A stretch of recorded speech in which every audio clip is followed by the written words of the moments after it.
अस्सलाम वालेकुम फ्रेंड्स, कैसे हैं आप सब? I am sure all are fine.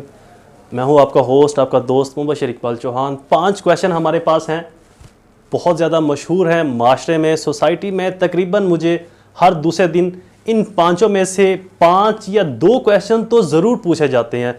अगर मैं बार में हूँ, हाई कोर्ट में या लोअर कोर्ट में, या वैसे डिफरेंट शहरों से, डिफरेंट प्रोविंस से जब कॉल जाती है कि जनाब वकीलों की कमाई हराम है, वकीलों का पेशा गलत है, वकीलों को दोज़ख मिलेगी, मतलब वकील झूठ बोलते हैं, वकीलों को पता होता है मुजरम कौन है, वकील पढ़े लिखे बदमाश हैं।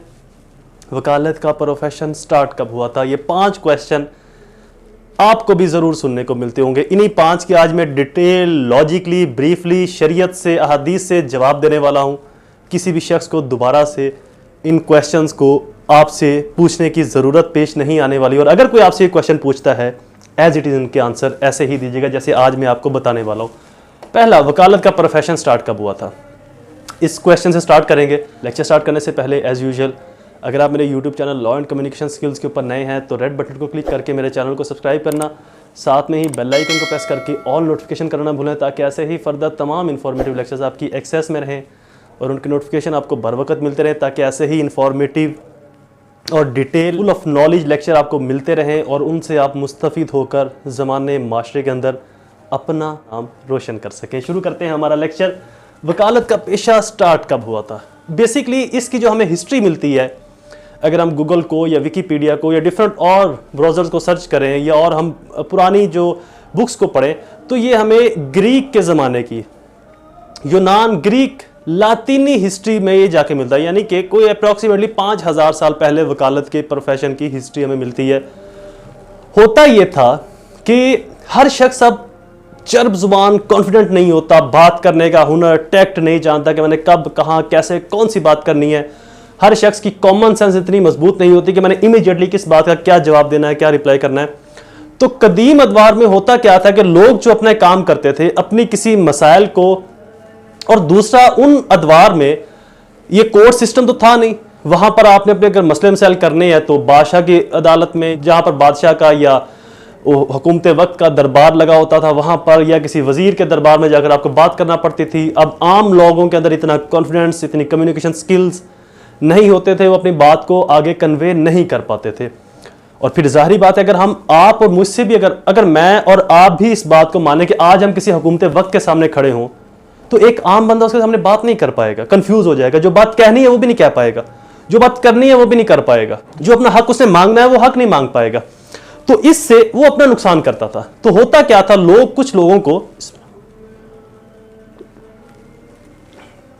हायर करते थे कि जी हम आपको इतने पैसे देंगे, मान लेते हैं जी हम आपको 1000, 2000 या 10,000 रुपये देंगे, हमारी इस बात को आपने बादशाह सलामत तक, वजीर तक, काजी वक्त तक पहुंचाना है इस अंदाज में, ताकि हमें इसका रिलीफ मिल सके। हमारा ये इशू है, हमारी ये प्रॉब्लम है, हमारा ये डिस्प्यूट है, प्रॉपर्टी मैटर है। चूंकि जैसे कि मैंने अपने बहुत से लेक्चर्स के अंदर बताया भी कि सबसे पहले जो प्रोसीजरल कोड लॉ आया था वो सिविल लॉ आया था, क्रिमिनल लॉ उसके बाद आया था। मेरे बहुत से लेक्चर्स अपलोडेड है मेरे चैनल के ऊपर, विजिट जरूर कीजिएगा। इस तरह के बहुत से और इंफॉर्मेटिव लेक्चर्स अपलोडेड हैं। यहाँ आपको स्क्रीन पर भी ऐसे सैकड़ों लेक्चर नजर आ रहे होंगे, मजीद और भी बहुत सारे इंफॉर्मेटिव लेक्चर्स आपको मिल जाएंगे। बहरहाल अपने टॉपिक पे वापस आते हैं। तो वहां पर लोग कुछ पैसे देकर उन अशखास को आगे करते थे कि जी आपने जानवर जाकर हमारी बात हुकूमत वक्त तक या हुक्मरान, काजी, जज तक पहुंचानी है। तो वकालत के प्रोफेशन का जो आगाज है वो तो हमें तकरीबन 5000 साल पहले से मिलता है, जब रोमन लॉज, लातीनी लॉज डेवलप होना शुरू हुए थे। प्रॉपर इसका जो डिसिप्लिन, वेल डिसिप्लिन जो इस वक्त डेकोरम है कोर्ट का, ये डेकोरम हमें 13-14 सेंचुरी के अंदर, 13-14 सेंचुरी के इरा के अंदर मिल जाता है इंग्लैंड से। जब मैग्ना कार्टा 1215 के अंदर इंग्लैंड में आया, जमहूरियत, डेमोक्रेसी वहां पर पनपी, तो उसके बाद से तकरीबन हमें वकालत का जो प्रोफेशन है वहां पर प्रॉपरली मिलता है। अब आते हैं कि इस्लाम में इसकी हिस्ट्री कहां पर है। लोग कहते हैं जी वकालत का जो प्रोफेशन है वो इस्लामी की नहीं है। गलत कहते हैं जनाब जो लोग ये कहते हैं। एक आपको एग्जाम्पल देता हूं। जब मौला अली अलैहिस्सलाम और हजरत उस्मान गनी रज़ियल्लाहु तआला अन्हु दोनों को खलीफा मुंतखब करने का वक्त आया, जो कि हजरत उमर रज़ियल्लाहु तआला अन्हु की वसीयत थी कि इन दोनों अशखास में से ये जो कमेटी बनाई थी, जो कमेटी बनाकर गए थे, ये कमेटी जिसे चाहे इन दोनों में से किसी को अपना खलीफा मुंतखब करे। तो आप लोगों को याद होगा, अगर याद नहीं तो बुखारी शरीफ की हदीस को जाकर जरूर पढ़िएगा। इसी वकालत के पेशे की बात कर रहा हूं मैं। मौला अली अलैहिस्सलाम और हज़रत उस्मान गनी रज़ियल्लाहु तआला अन्हु ने अपनी बिहाफ पर अपने नुमाइंदे भजवाए थे वहां पर, जिन्होंने वो जो कमेटी बनाई थी 10 लोगों की, उस कमेटी के सामने पेश होकर अपने अपने क्लाइंट्स का या उन लोगों का जिन्होंने उनको रिप्रेजेंटेटिव बनाकर भेजा था, उनका मौकफ उन्होंने बयान किया था। और ऐसे ही जंगों में जब बादशाहों ने दूसरे बादशाह के सामने अपना मौकफ रखना होता तो वो खुद नहीं जाता था, अपनी बिहाफ पर किसी नुमाइंदे को अपॉइंट करता था, अपनी बिहाफ पर कोई आर्बिट्रेटर, कोई रिप्रेजेंटेटिव अपॉइंट करता था। तो वकालत सिर्फ वकील ही नहीं है, ये एक रिप्रेजेंटेटिव होता है आपका, जो आपकी बिहाफ पर आगे बात पहुंचा रहा है, आप ही की बात को कानून के मुताबिक आगे वो पहुंचा रहा होता है लोगों के सामने। तो लिहाजा इसका इस्लाम के अंदर भी प्रॉपर कॉन्सेप्ट है। बनु अब्बास की गवर्नमेंट के अंदर तो बाकायदा अदालतों का निजाम, और अदालतों के अंदर बाकायदा वकला जो रिप्रेजेंटेटिव होते थे, जो चर्ब जुबानी के माहिर होते थे, जो जुबान चलाने में, जुबान का इस्तेमाल करने के अंदर महारत रखते थे, वो लोग बाकायदा काजी के कमरे के बाहर या काजी के कमरे में होते थे। लोग आके उनके साथ अपनी मामला डील करते थे कि हमारा ये मामला है, इसको आपने काजी के सामने रिप्रेजेंट करना है, पेश करना है, प्रोड्यूस करना है, इसके एवज में हम आपको इतने पैसे या इतना बेनिफिट या इतना अनाज या व्हाट्सएवर जो चीज़ें हमारे पास हैं वो हम आपको पे करेंगे। तो लिहाजा वकालत की हिस्ट्री सिर्फ यूनान से, ग्रीक से, लातीन से नहीं मिलती, ये इस्लामिक भी प्योरली हिस्ट्री है। और आप जैसे कि मैंने अभी आपको बताया कि एक कोर्ट का एक डेकोरम होता है, कोर्ट का एक प्रेशर होता है, जिसको आम बंदा उस प्रेशर को होल्ड नहीं कर पाता। ऐसे बहुत से केसेस के अंदर गवाह पूरी तैयारी करके आया होता है, जब हम उसे 2 क्वेश्चन पूछते हैं, सिर्फ 2 क्वेश्चन, कि भाई ये कहां देखा आपने, कैसे देखा, वहीं पर वो दबक जाता है। अब ये एक नॉर्मल और एक अच्छा पढ़ा लिखा होता है वो गवाह, लेकिन फिर भी दबक जाता है, डर जाता है, सहम जाता है। क्यों?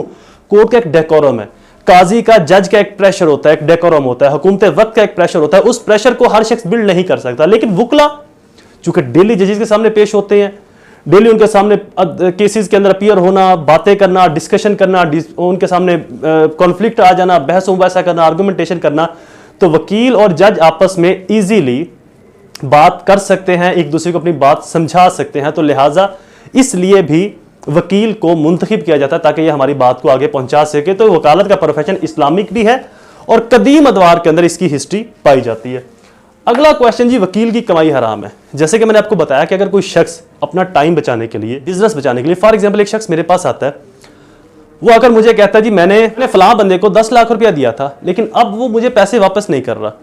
तो जनाब मेरे पैसे जेन्युइन बनते हैं, ये डॉक्यूमेंट्स हैं, ये चेक उसने मुझे दिया था, ये एग्रीमेंट साइन किया हुआ मेरे साथ उसका, ये हमारे गवाहान है, तो मुझे मेरे पैसे लेकर दे, क्या फीस लेंगे? मैं कहता हूं जी मैं 10 लाख आपने चूंकि दिया था, उसका 10% आपसे फीस लूंगा और मैं आपके पैसे आपको दिलवा दूंगा। तो डेट इज अ जेन्युइन, इसके अंदर कोई बुराई नहीं है। मैं एक सर्विस दे रहा हूं, उस सर्विस का मुआवजा डिटरमाइन नहीं है, मैं जो भी उसका कमिटमेंट कर लूं, चाहे 1 लाख कर लूं या 1000 कर लूं, वो मेरी और उसकी आपस में सेटलमेंट है कि जहां पर भी हमारे मामला एडजस्ट कर जाए, हमारी सेटलमेंट हो जाए, मेरी डिस्क्रिशनरी पावर्स है, मैं जितने में भी उसको वो सर्विस प्रोवाइड करूं। अब उसको क्या फायदा होगा?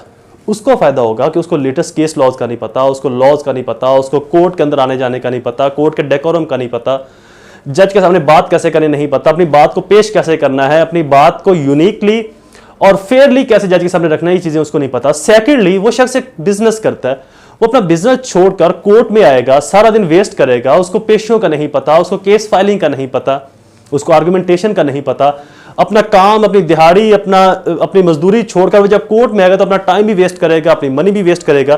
तो उसकी बिहाफ पर वो मुझे अपना रिप्रेजेंटेटिव मुकर्रर कर लेता है कि जनाब मेरे इस केस को आप लड़ें, मैं आपको फीस देता हूं, मेरी बिहाफ पर आप लड़ें। तो जो मैं केस लड़ रहा हूं वो मैं बतौर वकील उसकी बिहाफ पर लड़ रहा हूं।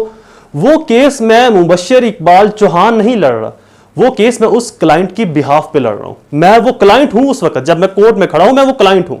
अगर मैं ये कहता हूं कि जनाब मैंने ये काम नहीं किया, तो इट डज नॉट मीन कि वो काम मुबशर इकबाल चौहान ने नहीं किया। इट मीन टू से कि जिस क्लाइंट की बिहाफ में केस लड़ रहा हूं उस क्लाइंट ने वो काम नहीं किया, क्योंकि उस वक्त मैं वो क्लाइंट होता हूं। तो लिहाजा अगर वकील सर्विस के एवज कुछ पैसे लेता है तो इसके अंदर कोई बुराई नहीं है, कोई हराम नहीं है। ये बात भी मैंने आपको लॉजिकली बता दी। वकील झूठ बोलते हैं, सर झूठ तो सोसाइटी बोलती है। फॉर एग्जाम्पल एक चीज़ समझाता हूँ आपको, जैसे मैंने आपको अभी एग्जाम्पल बताई, इस एग्जाम्पल के अंदर जो क्लाइंट मेरे पास आया, अगर उसे मान लो कि 10 लाख दिया था, चेक स्टाम्प भी मौजूद हैं, उस क्लाइंट ने दूसरी पार्टी से 5 लाख रुपए ले लिया, लेकिन जानबूझ के दूसरी पार्टी को तंग करने के लिए मुझे वो आकर कहता है कि जी 10 लाख मैंने उससे लेना है, तो झूठ किसने बोला? मैंने या माशरे ने, सोसाइटी ने? मैंने वो बात कोर्ट में करनी है जो बात मैंने अपने क्लाइंट से सुनी है। मुझे कोई गर्ज नहीं कि वो क्या है क्या नहीं। जो मेरे क्लाइंट ने मुझे कहा है कि जनाब ये मेरा काम है, इस काम को ऐसे करो। लाइक एक इंजीनियर है, उस इंजीनियर को अगर एक शख्स कहता है कि जी मुझे 3 मंजिला बिल्डिंग बनाकर दो, तो अगर वो इंजीनियर 3 मंजिला बिल्डिंग बनाता है तो क्या उसने अपने काम में खयानत की? एक डॉक्टर को एक बंदा कहता है मुझे ब्लड का मसला है, ये प्रॉब्लम है, मुझे ये प्रॉब्लम ठीक करके दो, अगर वो डॉक्टर उसकी प्रॉब्लम ठीक करता है तो क्या उस डॉक्टर ने खयानत की? नो। जिस शख्स को जो प्रॉब्लम है, या वो शख्स अगर किसी शख्स से कोई ऐसी रेड मांगता है कि मुझे ये रेड दो, मेरी ये नुकसान हुआ है, मेरी ये प्रॉब्लम है, मेरे साथ ये जो है नफा नुकसान हुआ है, कमी कोताही हुई है, तो अगर वो शख्स उसको प्रॉब्लम लेकर देता है तो झूठा वो नहीं जो लेकर दे रहा है, झूठा वो है जो ले रहा है उससे झूठ बोलकर। तो वकील झूठ नहीं बोलते जनाब, वकील के पास आने वाला क्लाइंट झूठ बोलता है। यहां पर कुछ लोग कहते हैं कि जी मान लो कि जी अद्धे वकील अगर सच्चे ने, अद्धे झूठे भी तेने। और जनाब अगर इसी बात को हम एज ए सिविलियन देखें तो अगर आधे सिविलियन सच्चे हैं तो आधे सारे सिविलियन झूठे बनते हैं, क्योंकि वो झूठे वकील अगर मान लेते हैं आपकी ही बात को, वो झूठे वकील जिनको रिप्रेजेंट कर रहे हैं तो वो आधा माशरा झूठा बनता है। तो लिहाजा वकील झूठा नहीं होता, वो तो रिप्रेजेंट कर रहा होता है जो बात उसको कही गई है। अगर एक वकील को एक शख्स आकर कहता है कि जी ये मोबाइल मैंने इतने में सेल करना था, इतने में शख्स ने मुझे जबरदस्ती ले लिया, तो वकील अगर कोर्ट में ये बात कहता है कि जिसने इतने में सेल करना था, फलां शख्स ने इतने में से ले लिया, अब जो बंदा गलत बोल रहा है, जो बंदा गलत कह रहा है उस शख्स को, तो गलत झूठ वो बोल रहा है जिसने आके वकील को बताया है, जिसने वकील को कहा है कि ये कुछ बोलो। वकील झूठ नहीं बोल रहा। तो लिहाजा वकील वो बात करता है जो उसका क्लाइंट उसको आकर बताता है कि इस बात को ऐसे रिप्रेजेंट करो, इस बात को ऐसे बताना है कोर्ट में, ऐसे आपने शो करना है, ऐसे शो नहीं करना। तो जो क्लाइंट ने कहना है वकील ने उसी को रिप्रेजेंट करना है, बस अकॉर्डिंग लॉ रिप्रेजेंट करना है। वकील को पता होता है कि मुजरम कौन है, वकील को पता होता है कि मुजरम कौन है, वकील को पता होता है कि मुजरम कौन है, पुलिस वाले को पता होता है कि मुजरम कौन है। जोली एलएलबी एक मूवी थी बहुत मशहूर, उसके अंदर जज ने कहा था कि जज को पता होता है कि मुलजम कौन है। आपको मुझे पता है, मीडिया के ऊपर खबरें चलती है मुलजम कौन है, तो क्या उस मुलजम को सजाए मौत दे दें? हर रात को आधा पाकिस्तान नवाज शरीफ को मारकर और बाकी आधा इमरान खान को मार के सोता है, तो क्या इन दोनों को सजाए मौत दे दें? मेरे और आपके पता होने या ना पता होने से कोई फर्क नहीं पड़ता। फर्क पड़ता है कि जो मुलजम आया है उसके खिलाफ गवाहान, उसके खिलाफ शहादत कितनी मजबूत है। मैं मान लेता हूं कि आप मुलजम हैं, आपने ये जुर्म किया है, मान लेते हैं कि अगर मेरे पता होने पर ही सजा मिलनी है तो मैं बतौर वकील कहता हूं कि आप मुलजम हैं, आपने फलां जुर्म किया, आपने मेरा मोबाइल चुराया, तो क्या आप मुलजम हो गए? मुझे तो पता है। अब जिसको पता है वो पता किस तरह का पता है, इस पते के बारे में किसी को कुछ पता नहीं, तो लिहाजा पता मैटर नहीं करता जनाब कि पता है कि नहीं पता है। ये ऐसे ही बच्चों वाले क्वेश्चन है कि पता है या नहीं, पता मैटर नहीं करता। मैटर करता है कि गवाहन है, एविडेंस है, विटनेस है, क्रॉबोरेशन है, एथेंटिकेशन है या नहीं, आई विटनेस है या सर्कमस्टेंशियल विटनेस है, आंखों देखे गवाहन है या हेर से सुनी सुनाई बात को आगे से बताने वाले या बयान करने वाले गवाहन है। तो वकील का पता होना मुजरम साबित नहीं करता, पुलिस का पता होना मुजरम साबित नहीं करता। ऐसे तो मीडिया डेली किसी ना किसी को मुजरम बना रहा है। हर दूसरे दिन कुछ चैनल वाले हैं वो नवाज शरीफ को मुजरम डिक्लेयर किए बैठे हैं, कुछ मीडिया चैनल के ऊपर इमरान खान को मुजरम डिक्लेयर किए बैठे हैं। तो अगर किसी के पता होने से ही मुलजम बनाना हो तो आज तक आधी दुनिया को सजाए मौत दे दी जाती, और जो बाकी आधी बची थी वो एक दूसरे को सजाए मौत देकर ख़त्म कर देती। तो पता होना मैटर नहीं करता, गवाहान मैटर करते हैं कि जो केस लेकर आ रहा है कोर्ट में, क्या वो गवाहान भी ला रहा है, क्या इतने अथेंटिक गवाह हैं कि वो मुलजम को सजा दिलवा सके। तो पता कुछ भी नहीं होता। यहाँ पर मैं आपको एक स्टोरी बताता हूँ, छोटी सी वाक़या है। दो लोग हैं, ये ए है, ये कहता है कि जी बी ने मेरे भाई सी को मर्डर किया है। ध्यान से सुनिएगा, मर्डर किया है तो मर्डर के सेक्शन 300 से स्टार्ट हो जाते हैं और अटेम्प्ट ऑफ मर्डर 324 तक चलता है। ये जो 24-25 सेक्शन है। बी कहता है कि जनाब कत्ल तो सी मुझसे हुआ है लेकिन मेरी नीयत नहीं थी इसको मारने की। अब ए कह रहा है कि जिसने डायरेक्टली कत्ल किया है, जो एक अगर बात को मान लिया जाए तो ये कत्ले अमद बनता है, कत्ले अमद।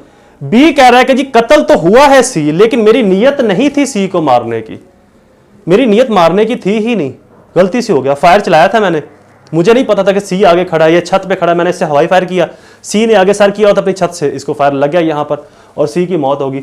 अब बी की अगर स्टोरी सुने तो यह बनता है कत्ले बेसबब, यानी कि एक्ट इलीगल था लेकिन नीयत नहीं थी। अब कत्ले शबी अहमद की जो सजा है वो और है, कत्ले अहमद की सजा जो है सजाए मौत है। इसकी सजा कम है, इसकी सजा कम है, कत्ल अमद की सजा ज्यादा है। स्टोरी एक ही है, मर्डर हुआ है सी का कत्ल हुआ है। ए कहता है कि बी ने जानबूझ के किया, बी कहता है जी जानबूझ के नहीं किया, मैं तो जानता ही नहीं था इसको।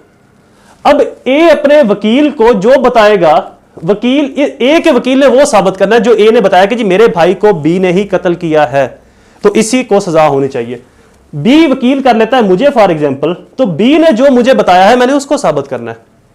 मैं तफ्तीश करूंगा, इंटरोगेशन करूंगा, इंक्वायरी करूंगा, मैं ये देखूंगा कि आया बी और सी के आपस में कोई लिंक थे, कोई इनका आपस में दुश्मनी थी, इनका कोई लेन देन था। अगर दुश्मनी नहीं थी, लिंक नहीं थे, इवन दो बी सी से कभी मिला ही नहीं, तो कॉमन सेंस इस चीज को टच करती है कि जब बी सी से मिला ही नहीं तो फिर ये कत्ले अमद प्लांटेड मर्डर नहीं हो सकता, सोची समझी साजिश के तहत कत्ल नहीं हो सकता, ये अनजाने में कत्ल हुआ है।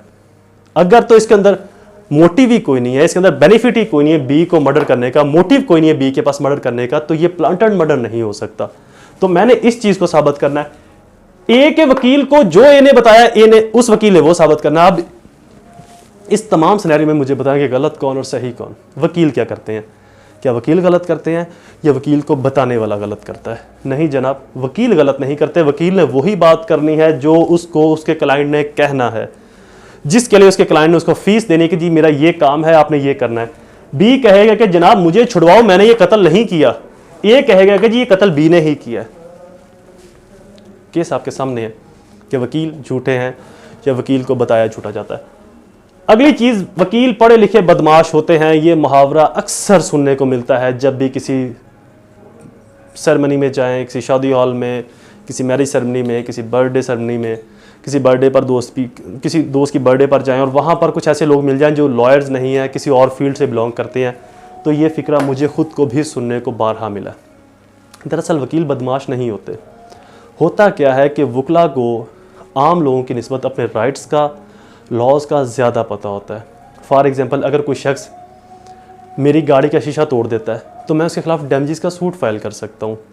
फॉर एग्जांपल, अगर पुलिस वाले मुझे एफआईआर नहीं देते जो कि पब्लिक डॉक्यूमेंट्स है, तो मैं पुलिस वालों के खिलाफ रिट फाइल कर सकता हूँ। फॉर एग्जांपल, अगर कोई शख्स किसी ऐसे ओहदे के ऊपर बैठा है जिसके ऊपर वो डिजर्व नहीं करता, जैसे कि मेरा एक केस चल रहा है अभी हाई कोर्ट के अंदर, इंशाल्लाह बहुत जल्द दुआ करें उसका फैसला अच्छा मेरी फेवर के अंदर आए, तो मैं उस पर भी एक कंप्रीहेंसिव वीडियो बनाकर दूंगा। वो रिट और पब्लिक इंटरेस्ट लिटिगेशन के ऊपर था, बिल्कुल फ्री ऑफ कॉस्ट मैं वो केस कर रहा हूँ एक निजी हॉस्पिटल के डॉक्टर के खिलाफ, चूंकि वो एमबीबीएस की क्वालिफिकेशन नहीं रखता और एमएस की पोस्ट होल्ड कर रहा है। बहरहाल अभी मुझसे ये पूरा स्टोरी ना खुलवाएं, मैं ये नहीं बोलना चाहता, इसको मैं अलग से एक कंप्रीहेंसिव वीडियो बनाकर आपको दूंगा, आपके नॉलेज में बहुत इजाफा करने वाली है। उस केस के अंदर मैंने क्या किया, मैं उस हॉस्पिटल में किसी काम से गया तो मुझे पता चला कि ये शख्स जो यहाँ पर एमएस है ये एमबीबीएस की एजुकेशन नहीं रखता। मेडिकल रूल्स के अकॉर्डिंगली एमएस के लिए एमबीबीएस एजुकेशन का होना जरूरी है और इसकी एजुकेशन कुछ और है, वो उस वीडियो में बताऊंगा। तो मैंने उसके खिलाफ रिट फाइल कर दी, writ of quo warranto file कर दी कि जी ये किस अथॉरिटी के तहत ऑफिस को होल्ड करके बैठा, हालांकि ये तो इस अथॉरिटी पर है ही नहीं। तो मुझे क्या सच बताएं, वो तमाम लोग जो सिविलियन इस वीडियो को सुन रहे हैं, क्या वो जानते थे कि वो शख्स जो एमएस बना बैठा है उसका वो हक ही नहीं और वो किसी का हक मार के बैठा है? ये बात मैं जानता था चूंकि मैंने लॉ को पढ़ा हुआ था, मैंने इससे पहले कुछ इस तरह के केसेस किए हुए थे। अब वो एक एमबीबीएस डॉक्टर का हक था जिसको कोई और शख्स अपने पॉलिटिकल इन्फ्लुएंस की वजह से उस शख्स का हक मार के बैठा था मेरे केस करने की वजह से। हालांकि बाखुदा उसके अंदर एक रुपए का खर्चा मैंने अपनी पॉकेट से पे किया है सिर्फ मेरे केस करने की वजह से। उस शख्स की जगह पर अब वो शख्स आएगा जो वहां का वाकई हकदार था। तो क्या ये एक आम सिविलियन को पता था? अब जो शख्स सस्पेंड हो रहा है, जो हक मार के बैठा था, वो तो यही कहेगा कि वकील बदमाश होते हैं, क्योंकि उसके तो बायसे नुकसान साबित हुआ, उसकी तो रोजी के ऊपर लात मार दी, हालांकि वो नाहक वहां पे बैठा था किसी का हक मार के। और जिसको उसका हक मिला है उसके लिए तो वकील फरिश्ता होता है। सब कुछ आपके सामने है। आई होप ये लेक्चर इंफॉर्मेटिव, इंटरेस्टिंग होगा। वीडियो को शेयर करना बिल्कुल ना भूलिएगा। प्रॉमिस कीजिएगा, स्पेशल आप दोस्तों की खास रिक्वेस्ट के ऊपर ये वीडियो मैंने बनाकर भेजी है। एक लाइक और एक शेयर आपसे मुझे जरूर चाहिए होगा। दोबारा हाजिर होंगे ऐसे ही किसी और इंफॉर्मेटिव लेक्चर के साथ। तब तक मुझे अपनी दुआ में जरूर याद रखिए। अल्लाह ताला आप सबका हामी नासिर हो। वस्सलाम।